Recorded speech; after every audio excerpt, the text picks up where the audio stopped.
Bine v-am găsit, dragii mei din Zodia Taur, oriunde v-ați afla.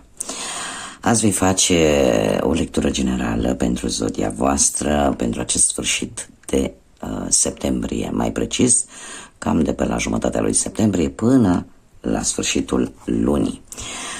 Înainte de a începe cu lectura, trebuie să vă mulțumesc tuturor pentru răbdare, pentru comentariile frumoase, pentru like-uri, pentru faptul că sunteți alături de mine la fiecare lectură pe care eu o public.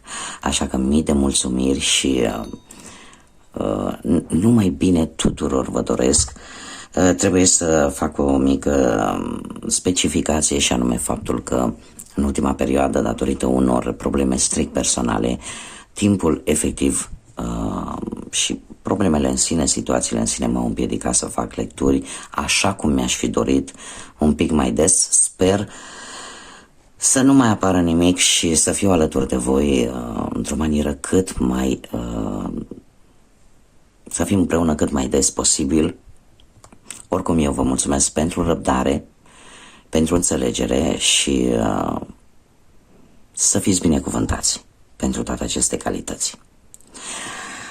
Așa că, dragilor, haideți să vedem cu ce energie veți termina luna lui septembrie.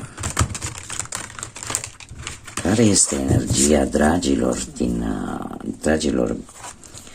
din Taur pentru acest sfârșit final de septembrie? Și haideți să vedem.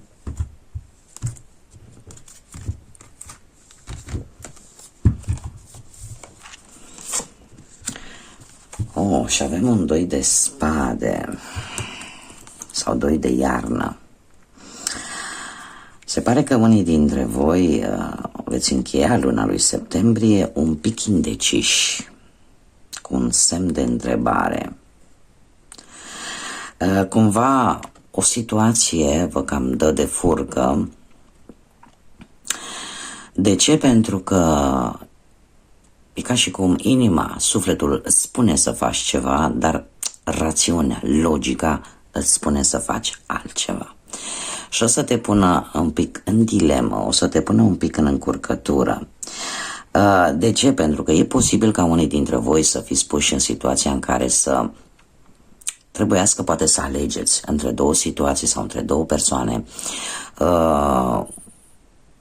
dar în același timp parcă ați vrea să împăcați pe toată lumea, să împăcați ambele părți.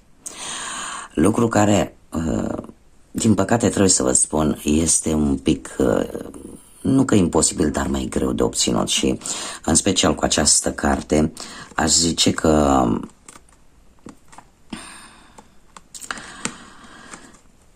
poate ar trebui să vă ascultați mai mult rațiunea, mai mult logica. De ce? Pentru că este un 2 de spade și, în general, spadele despre asta ne vorbește, despre logică, despre rațiune. Cumva, la sfârșitul acesta de septembrie te va prinde tocmai în această încurcătură între ce-ți spune sufletul și ce-ți spune inima. Eu aș putea să zic că, chiar dacă sunt opțiuni destul de dificile de făcut, poate unii dintre voi vă este teamă de această responsabilitate de a decide și poate veți încerca să o ignorați. De ce? Pentru că poate aveți oarece teamă de anumite consecințe. Cel mai benefic pentru voi ar fi să obțineți informații, dar să rămâneți logici, să rămâneți raționali, da? Pentru că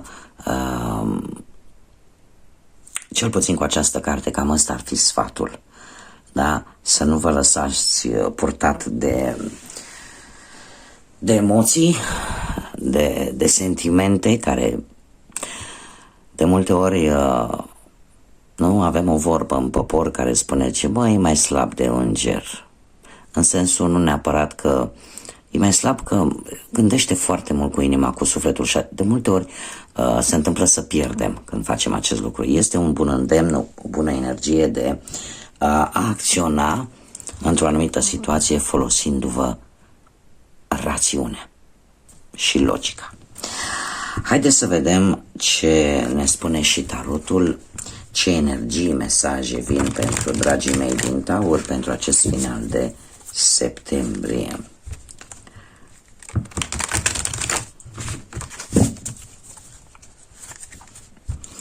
Apare așa o situație de dualitate cu acest 2 de spade.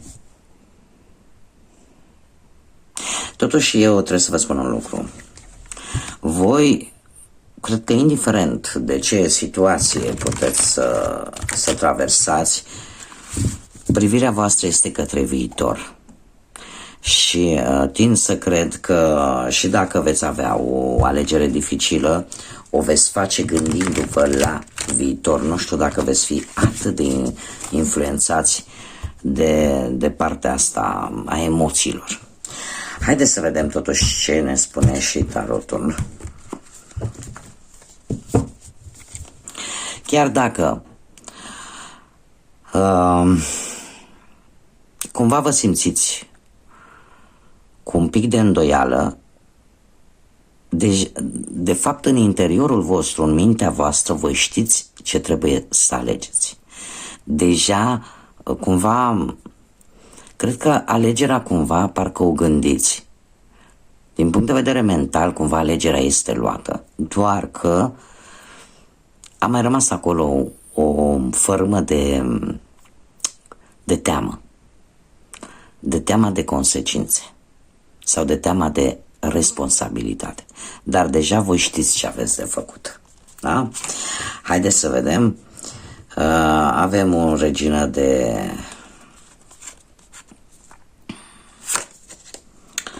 de monede, un 6 de spade, un cavaler de monede, un 4 de spade și un 7 de spade. Da. Dragilor, ce v-am spus? Emoțiile se pare că pentru voi la acest sfârșit de septembrie nu prea au loc. Și nu pentru că nu le-a simțit, ci pur și simplu pentru că sunteți acest final de septembrie, aveți o gândire practică, o gândire rațională și o gândire logică. Situația actuală avem această regină de monede care ne vorbesc de semne de pământ, Taur, Fecioară, Capricorn, și care îmi vorbesc mai ales pe partea asta financiară de anumite lucruri care cumva voi le-ați pus deoparte și mai ales mă refer la partea materială. Unii dintre voi poate n-ați ținut banii numai în bancă și i-ați mai pus deoparte undeva pentru zile negre.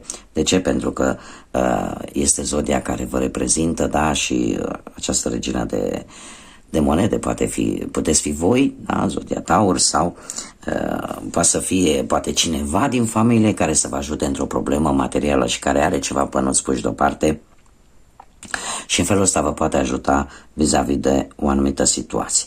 Dacă nu vorbim nici de una, nici de alta, atunci se pare că aveți resurse. Aveți resurse și cumva vreți să vă obțineți o anumită independență, atât poate pe plan material, pentru că este foarte important vis-a-vis de această carte. În general, Regina de Monede are această caracteristică de a acorda foarte mare atenție aspectului material. De asemenea, se pare că unii dintre voi sunteți foarte preocupați în această perioadă în a avea acea siguranță și acea prosperitate la nivel material. Dacă nu vorbim de bani, se pare că pe viitor ceva pozitiv, vine o creștere pozitivă. Da? Totuși, uite că revin tot la bănuți, nu dați cu ochii pe foc, încercați să vă păstrați această caracteristică de a face economii, de a pune deoparte bănuți.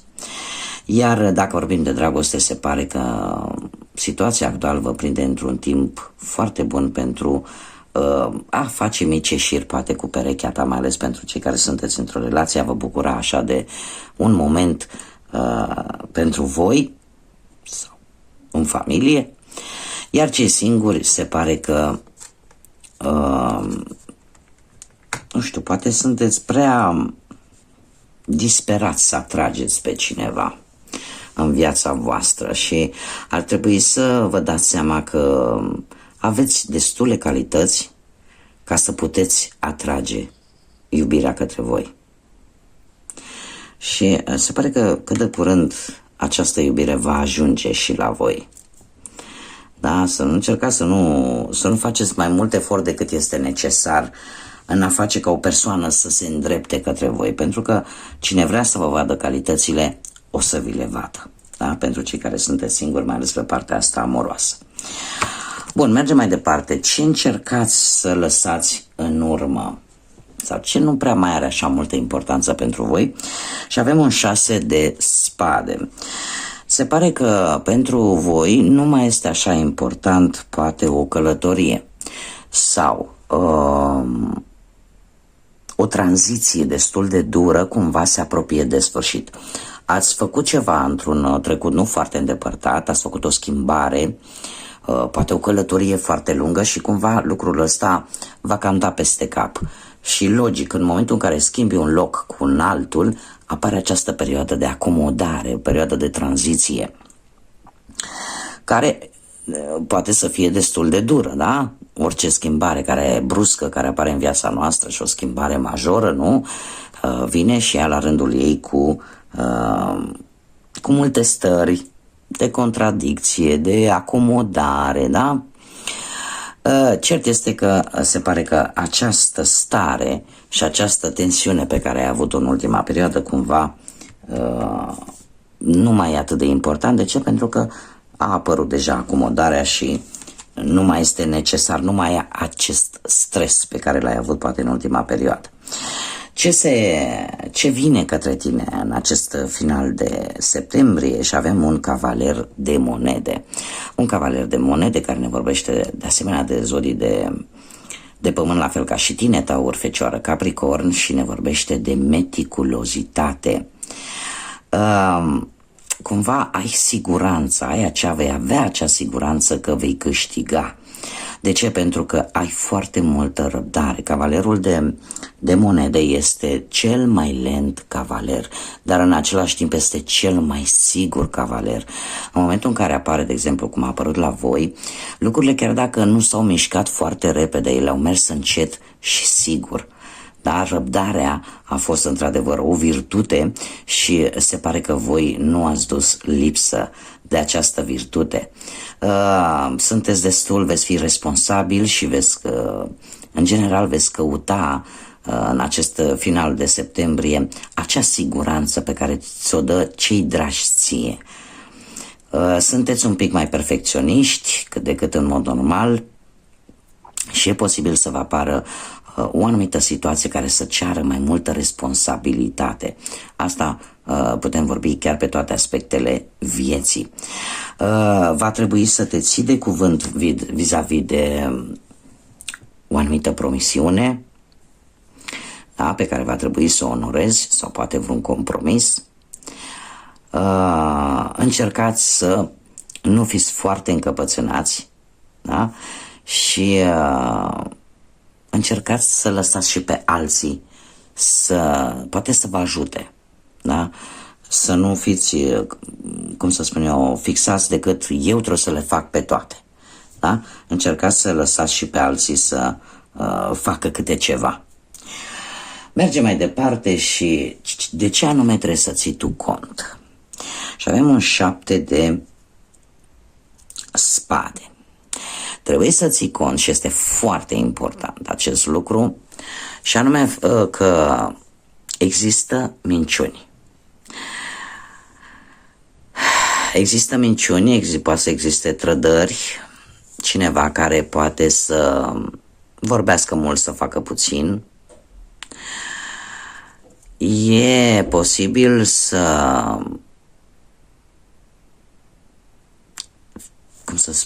trebuiască să acorzi mai multă atenție anumitor persoane din jurul tău. E cineva acolo care umblă cu făfărlica și care e posibil să spună minciuni despre tine, să încerce să te înșele cu ceva. Nu știu, uite, dacă vorbim de locul de muncă, e posibil în acest final de septembrie șefii, pentru cei care au un șef, să nu prea aibă încredere în voi. De ce? Pentru că acolo s-a ciripit ceva.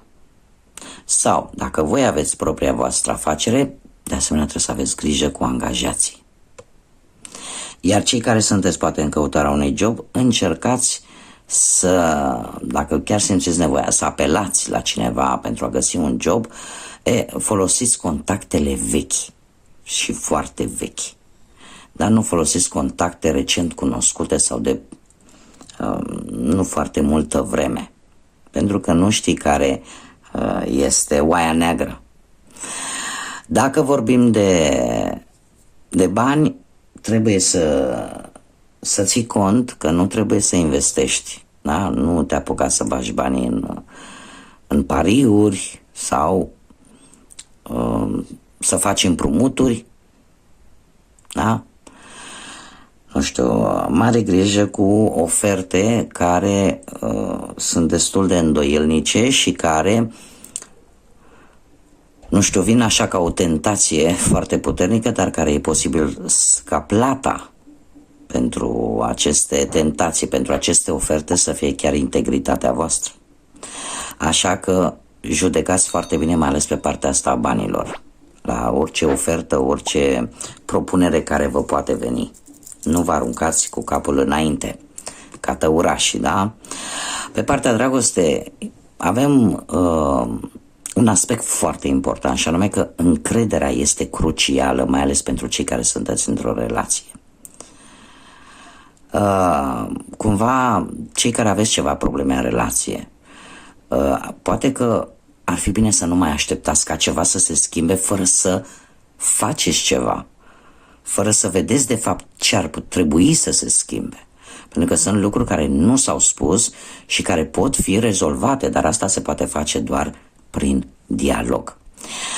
Iar cei singuri, aș putea să zic pe partea asta a dragostei, pentru cei care sunteți singuri, că cineva este interesat de voi.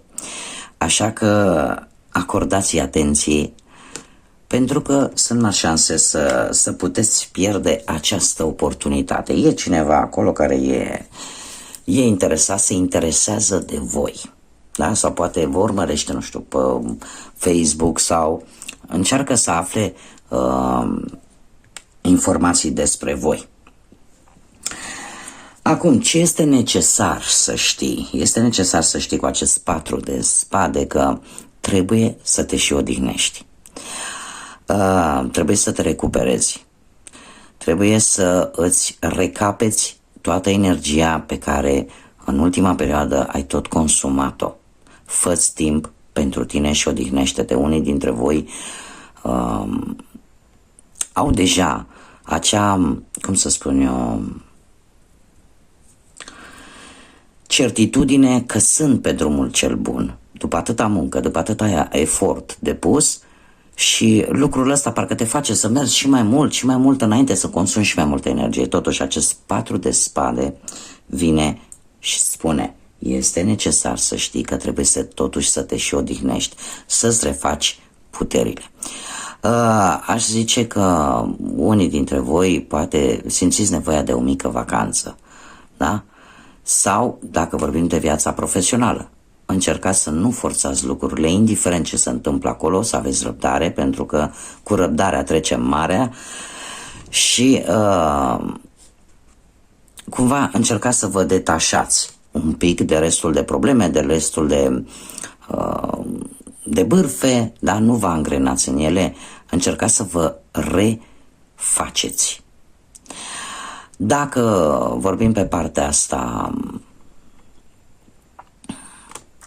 a bănuților, aș zice că e necesar să știi că chiar dacă e posibil să apară anumite blocaje financiare, nu vor dura. Da? E posibil să vă apară ceva bănuți extra ca și soluție pentru a rezolva o anumită situație din punctul ăsta de vedere material. Dacă vorbim de dragoste, este necesar să știi că conflictele pot apărea tocmai datorită necomunicării. Pot apărea dezacorduri, cumva nu le vei putea evita. Tocmai de aceea se cere comunicare. Da? Iar cei care sunt singuri, este necesar să știi că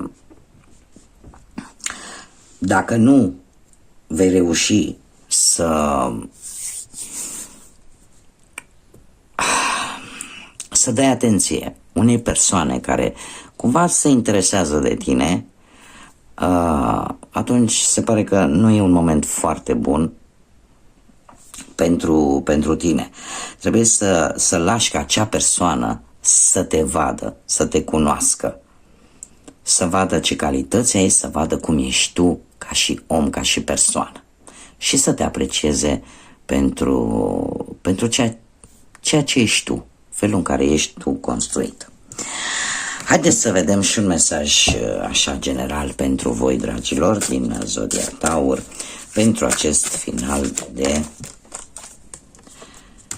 septembrie. Și avem un mesaj, numărul 24, foarte interesant. Un copac, un arbor, vai, stați așa că nu vreau să mă bâlbâi, că tot îmi vine în spaniolă. Un pom, un copac cu dorințe care te cheamă. Se îndeplinește o dorință aproape uitată. Foarte interesant. Este ceva ce voi v-ați dorit cu multă vreme în urmă și care se pare că ori s-a îndeplinit, ori se va îndeplini până la sfârșitul lui septembrie. Iar numărul 24, prin reducere pitagorică, ne dă un 6, care ne vorbește de armonie, de acea necesitate de a lăsa în urmă ceva care nu-ți mai folosește și în felul ăsta poți să construiești ceva nou și să-ți recâștigi acel echilibru. De asemenea, numărul 6 ne vorbește de comunicare și mai ales cu cei poate din sânul familiei, cu familiarii. Cum de asemenea ne mai vorbește și de echilibru cam pe toate aspectele vieții, atât financiar cât și relațional. Da?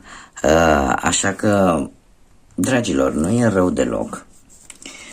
Singurul lucru pe care cred că aș insista este acela de a vă face timp să vă odihniți, a vă face timp să vă reîncărcați bateriile.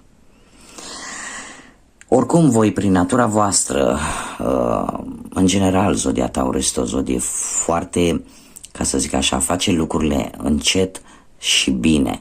Dar în momentul în care peste voi vin tot felul de situații și de conjuncturi care vă consumă foarte, sunteți obligați cumva să vă mișcați un pic mai repede decât o faceți în mod normal, lucrul ăsta imediat voi îl resimțiți acea energie pierdută, așa că încercați în limita timpului disponibil sau în limita situației în care vă aflați să vă reîncărcați bateriile într-o modalitate care vouă să vă placă sau care pe voi să vă facă să vă simțiți așa mai revigorați, mai energici. Bun, dragilor, aceasta a fost lectura pentru voi. Eu vă mulțumesc din suflet încă o dată pentru răbdare, pentru tot ceea ce facem aici împreună pe canal. Sunteți minunați, sunteți deosebiți și eu vă aștept cu mare drag ca de fiecare dată la fiecare lectură. Sper să ne vedem cât mai des. Sper să aveți un sfârșit de septembrie cât mai liniștit, cât mai plin de vești bune și în special cât mai plin de multă energie pozitivă. Până data viitoare când ne vom revedea, să fiți iubiți, dragilor!